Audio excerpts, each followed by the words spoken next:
Hey, hello everyone. I'm Mahesh and you're watching me on SMA Online Physics. I hope everyone's doing good and great.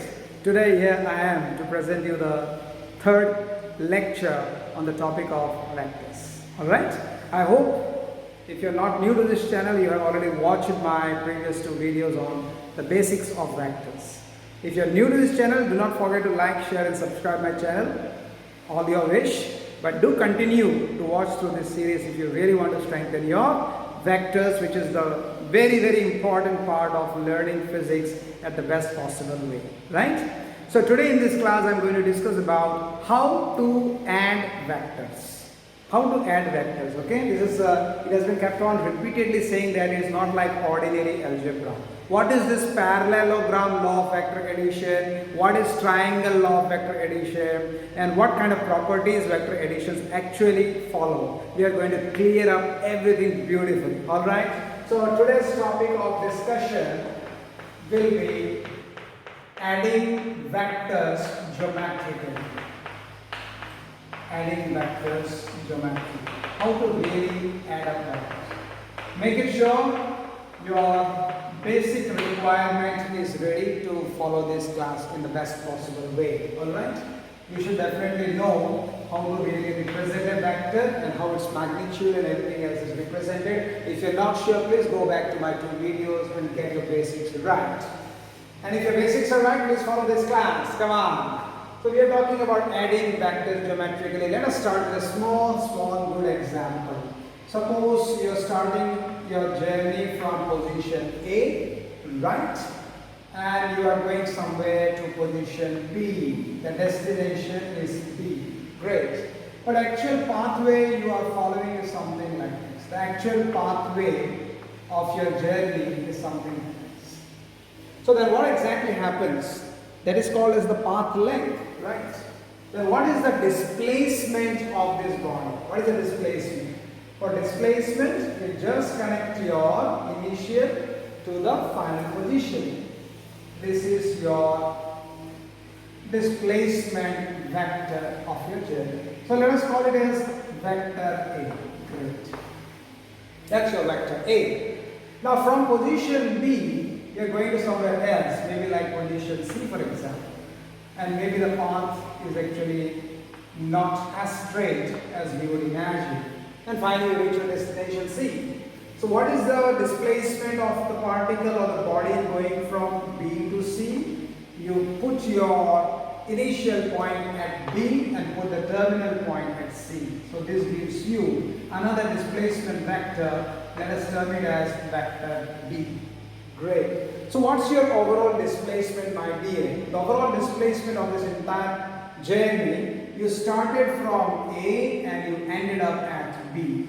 So this is your initial position, this is your final position of the journey. So we can always connect these 2 points with a vector. So this is called as the final displacement vector. Okay? So let me call this final displacement vector as vector R. So what is the value of vector R? If you ask me that, then I will say vector R has to be represented and added vectorially as vector A plus vector B. So here arises two questions. One, what is the magnitude of my displacement? What is this length? How much is the length of this? I mean to say mathematically. So what is the modulus of vector R? Remember that modulus of vector R is nothing but the magnitude of R. So it has to be the modulus of vector A plus B. So whenever we put these vectors within the parallel bars called as modulus, we are actually talking about the magnitude. Great. But how to really find out? How much is that? How much is this value? How much is this value? It may not be a perfect right angle triangle of your journey. If it is a right angle triangle, you would have definitely attempted with your Pythagoras theorem to find out the magnitude of the displacement. But if it is not a right angle triangle formation, then how would you really find it out? So we need to know how to really add vectors up, right? So this is the first part of the question, how to really find out the magnitude of the resultant displacement. At the same time, you would also like to find out what is the direction, the net direction of the displacement. In this case, it looks like absolutely along x-axis, but that may not be the case in all possible situations. All right. So here we go. How do vectors actually behave and how do we add them up? Okay. Come on. So let me clean it up, or let me use up this space to really show you how vectors can add up. So vectors actually possibly follow two important properties. One is called commutative property. Let me show you. Vector addition is commutative. Again, do not get lost in these words. When I say commutative, some of the students do not love this mathematical word, and some of you may immediately understand what exactly I mean. When I say vector addition is commutative, it means that you can add vectors as you wish. The order does not really matter. When you are adding vector A with vector B, and suppose you are adding vector B with vector A, mind it, both are exactly equal. Means both will give you the same resultant. Alright? So let us see what is the resultant looking like. Let me show you the entire thing geometrically. Suppose this is the case. This is your vector A, this is your vector A, and this is your vector B. This is your another vector B. Observe it closely. This is your vector B. Alright. So what is the magnitude or what is the resultant vector of these two? Then immediately we will place according to the topic learned right now. Place your scale something like this. Sorry, I lose my chalk piece there, and you find this is the case. This is your resultant vector. This is your resultant vector. So what is the resultant vector all about? This is nothing but vector A plus vector B. But I could have done it the other way around. You know that from your previous classes, the vectors can be translated into space without changing their magnitude and direction. So if I really do that, observe this closely, I could have easily done this. This is always possible to be done. This is your vector B translated, and if you just translate this vector over here, you find this is the case. That's it. This is your vector A. So what are you doing right now? We just cut it off here. This is not adding up vector B with vector A. So this resultant is also equal to vector B plus A. This is called vector addition is commutative. So now we can see after the vector addition is commutative, it obeys the commutative law. Vector A plus vector B is equal to vector B plus vector A, which I have shown you with the geometrical interpretation. Vector addition is also associative in nature. Vector addition also obeys associative law. Vector addition is associative law. तो मतलब क्या होता है भाई? What exactly it means when I say vector addition is associative? It means that you can add vectors as you wish. Vector A plus vector B. This resultant can be added with vector C, the third vector. That will be exactly equal to adding vector A with vector B plus vector C. This is called vector addition is associative in nature. So let me show you how exactly it looks like geometrically. Suppose we have three vectors. Let me show it nicely for you so that you get it exactly right. Huh? Getting the things exactly right is very, very important. So this is like O, this is A. So let us call this is our vector A, pointing in a particular direction. So there is another vector arising, the tail is arising from the terminal point of your vector A and is pointing somewhere that. So let us call this as B. So let us call this vector as vector B. Very simple, right? So what is the resultant? What is the resultant? You definitely know from your previous idea right now which has been discussed. Okay, no? Sure. There is another vector which is pointing and pointing in a very different direction, something like this. So let us say this is our C and this is vector C. So how to really find out the resultant of these three vectors? कैसे कर सकते हैं? We can always be happy to have associative law obeyed by vector addition. So what exactly it means? You can first of all add these two vectors, vector A with vector B. That's it. This is the resultant. ये resultant का value कितना है? What is the value of this resultant? This is always your vector A plus vector B. This vector is equal to. Now this vector A plus vector B can be now added to vector C. So finally your resultant will be this. Observe it closely, practice it thoroughly. That's it. This is your associative law. I am showing you the first part of it. So if this is vector A plus vector B and you are adding with vector C, it means that you have added up something like this. Vector A plus B, the sum total has been added to vector C. Very good. That is this part. Now you could have seen this entirely in a different way also. Let me try to use a different piece of chalk. Here I am adding this way, the first part. But I could have done this also. No? If you already have these three vectors, 1, 2, 3 vectors given to you, and you want to change the order of addition slightly. First of all, you want to find out the resultant of these two vectors. If you really want to find out the vector B plus vector C, then this will be the resultant of this. This is the vector. So this greenish vector which I have drawn over here, I am not very sure how it looks like to you. So this is your vector B plus vector C. So this vector now can be added with this vector A. So finally you get the same resultant. But what you exactly added now? You have actually added vector A with the summation of vector B plus vector C. So both are exactly equal to each other. I hope the picture is very, very clear. Alright. So one way what happened is, this was your vector A, vector B, this was your vector C. I'm just casually drawing it away so that I can pluck it off what I exactly wanted to show you. So this was your final resultant. So how it all happened? It happened as a summation of these two vectors. This is your vector A plus vector B and you added up with vector C. So this is also true. This is a part of this diagram only. You can see that I put a double arrow over there. Or if you could have seen it in the other way around, if you could have seen it other way around, you have this vector. You can, is it visible to you? Right? So this is your vector A, this is your vector B, this is your vector C. So first of all you could have added these two. This is your B plus C and then you could have added this. So what you are doing is that vector B plus C is now actually getting added with vector. Is that clear? Is that visible? Right? Okay, great.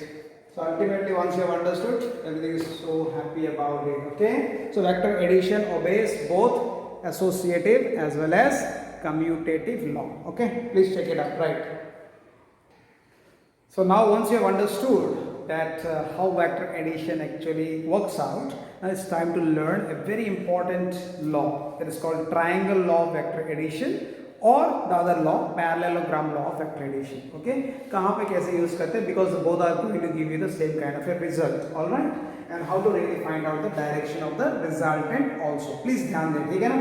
This is a very, very important for all the students serious in physics and maths. Okay. So there are two situations possible how the vectors could be arranged. When you try to find the angle between the two vectors, please mind it is always connecting the vectors with their initial points, or we say in simple language tail to tail connection.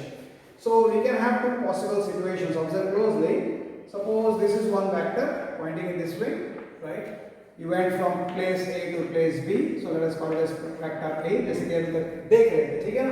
So then you have the situation where you are not exactly going at right angles and you are not creating any sort of right angle triangle. This is another vector pointing in something specific here. This is your vector B. So इसका resultant क्या होगा?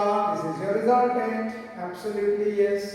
This is your resultant. ध्यान से सुने, इसको कोई हड़बड़ी नहीं है. ध्यान से सुने, ध्यान से समझे. So this is your resultant. Vector R is equal to vector A plus vector B. Great. Number one. Number 2 point is अभी इसका magnitude निकालना पड़ेगा. We should know how to find the magnitude of this resultant. What is the direction of this resultant vector? The direction made by the resultant vector with vector A is actually alpha. Alright? But what is the angle between these two vectors? The angle between these two vectors, कैसे निकालोगे? Connect them tail to tail connection. Connect them by tail to tail. मतलब इस vector को थोड़ा आगे बढ़ा के देखें. Just push this vector a bit forward, then you will see that there is an angle created. So let us say the angle between the two vectors is actually theta. All right? बहुत बढ़िया. ठीक है ना? So the angle between these two given vectors, vector A and vector B, is actually theta, and the resultant is making an angle of alpha. So our job is to find out. यहाँ पे ध्यान से देखिए, is looking like distances traveled and finding out the displacements. Very simple. Observe the arrangement of the vectors A and B. Okay, this is actually how they are connected to each other. Initial point of vector B is connected to the terminal point of vector A. So our job is to find out what is the resultant of this vector and what is exactly alpha equal. Okay, that is what we exactly wanted. We wanted the resultant, the scalar, that is number, and its direction. That is why it is called as a vector quantity. So मुझे वही दोनों हमेशा चाहिए होंगे ना, how to find the resultant and how to really find out the direction. Okay, there can be another situation also.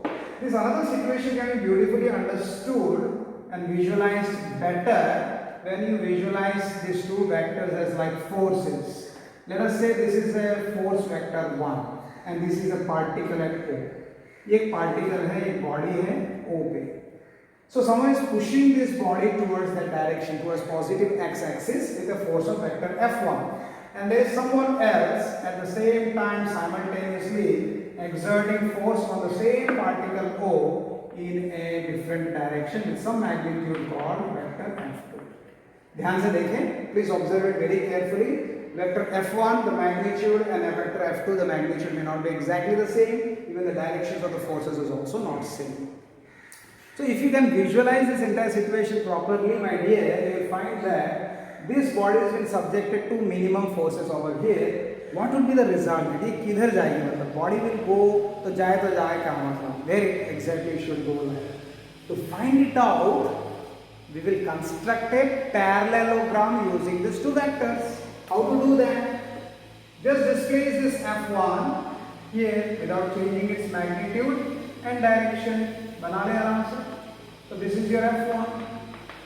If this is F1, this is F1. Same magnitude, same direction. इसको देखिए ध्यान से. This is a particular vector F2. इसको भी ऐसे displace करें यहाँ पे tail to tail. That's it. You got it? This is your vector F2. What you have created geometrically is a parallelogram. So the resultant will be the diagonal of this parallelogram. The resultant of these two forces will be along the diagonal of the parallelogram constructed. So this is actually equal to vector F1 plus vector F2, giving you the resultant force. Now if you observe the angles between the two vectors, my dear, yes, the angle between the two vectors is almost ready over here because it is already connected by the initial points. So let us call the angle between the two vectors is theta. But what is the angle made by the resultant with respect to your x-axis?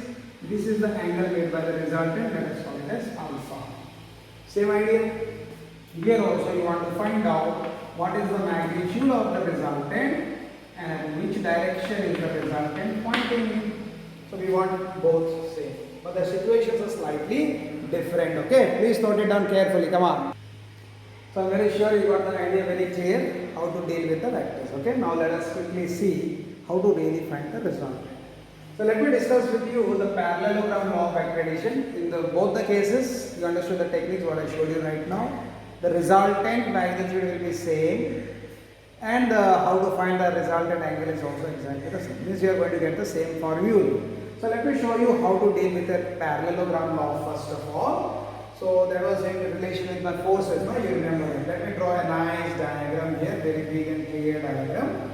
So let us say this is one of our vectors. This is one of our vectors, vector A, carefully. Then this is another vector. which is actually connected by their initial point. So this is another vector B. Alright. So this is your vector A and vector B. The angle between the two vectors is given to you as theta. Please ध्यान दें, ठीक है ना? Listen very carefully. So now let us see. We can transpose this or translate this vector here without changing its magnitude and direction to construct a parallelogram. So get it exactly right. This is your vector A. Same magnitude, same direction. बहुत बढ़िया. Then again you are exactly observe this one. This is the vector which I want to display here. So this is one of the wonderful benefits which I love about vectors, is that you can easily translate these vectors into space without changing their magnitude and direction, and you find their magnitude and everything is exactly the same. Okay, great. All of you done? Okay. So what is the resultant? इसको मैंने bold line बना दिया, no issues. The resultant is represented by the diagonal. The diagonal of the parallelogram is exactly equal to the resultant of this two vectors. So this everything is understood. So this is your result. Vector A plus vector B. So the resultant is making, for example, an angle of alpha with a positive x-axis. So what we exactly do is that we just translate this forward. Small construction करेंगे यहाँ पे. Just translate it forward here, right, and construct it. Construct it over, make a perpendicular. That's it. You created a perpendicular object. Now observe the angles very closely. Yeah? This and this, and this is actually forward. This is this. So if this is angle theta, and this angle is also equal to theta. Check out the geometric part. So what is the length of this? It should be with respect to this triangle. This is actually your vector B. So this is your perpendicular of the right angle triangle. Perpendicular by the hypotenuse. So this has to be your B sine of theta. And what about this part? The base. You wanted the base length here. So base and hypotenuse. This is your B cosine of theta. Is that clear? Is that clear, my dear? Come on, come on. It's very easy to see what you are exactly going to do. Let us put some names, huh? O, P, R. So, by the parallelogram method, from the triangle, the right angle triangle OPR, that is our intention. You can see that the triangle OPR consists of our required resultant vector. So it is exactly like a right angle triangle. So apply your Pythagoras theorem. So what does Pythagoras theorem say us? It says that r square should be equal to, what is the entire length of this right angle triangle? This is it, no? This is equal to a plus b cos theta. यहाँ तक तो a है, ये टुकड़ा b cos theta. Very good. So we'll say it is a plus b cos theta whole square plus the perpendicular side, that is b sin theta whole square. So once you have understood this, there is nothing to memorize blindly. Everything is crystal clear. R will be equal to square root of a square plus b square cos square theta 2ab cos theta plus b square sin square theta. Everything under the square root. So r should be equal to, the final answer will look like, यहाँ पे ध्यान से देखें, this and this will give you b square, right? So a square plus b square plus 2ab cosine of theta. That's it. This is your key formula, the golden formula for you to exactly get it right. That's it. That is the magnitude of the resultant, what you have been waiting for throughout this class to know. Root over a square plus b square plus 2ab cosine of theta. Great answer. Okay, simple answer. तो सबको मजा आने वाला, ठीक है? Now what is this alpha? Same right angle triangle में देखें. Also tan alpha, tangent of alpha is always perpendicular by base. So you should get b sine theta that is perpendicular by the base, that is a plus b cosine of theta. So what we should get over here, alpha is equal to tan inverse of b sine theta divided by a plus b cosine of theta. That's it. That's it, my dear. It will look slightly tricky, but just go through this class properly with full attention. You will find, oh my goodness, it's so easy. Like, तो यहाँ पे एक trick छोटी सी बात बताना चाहूँगा. What is on the top? Okay, and you will deal with p's and q's and we'll get into physics part. Then which one should be on the top and which one at the bottom? You won't be doing this derivation again and again while doing a problem, right? So whenever you are finding this alpha with respect to this vector a, if this is a, then you see that on the top you have b, the opposite vector. You have b sine theta by a plus b cos theta. For example, if you are finding this angle, this is also correct only. You wanted the angle of the resultant making with this vector b. तब क्या लिखोगे? Then you will write tangent of beta should be equal to, वहाँ पे जो भी लिखे उल्टा लिखो यहाँ पे. You will write here a sine theta divided by b plus a cosine of theta. That's it. So beta should be equal to tan inverse of a sine theta divided by b plus a cosine of theta. उतनी ही simple है ये. That is how easy is that. I hope you are very clear. ठीक है ना? So please revise it carefully, and I hope you enjoyed a lot today's class. You understood how to really add vectors. The same is the case with your triangle law. Okay? Do try it on your own, and in the next class we'll be doing some problem solving also, and we'll also talk about how to really subtract the vectors. Till then, bye. See you again. Thank you.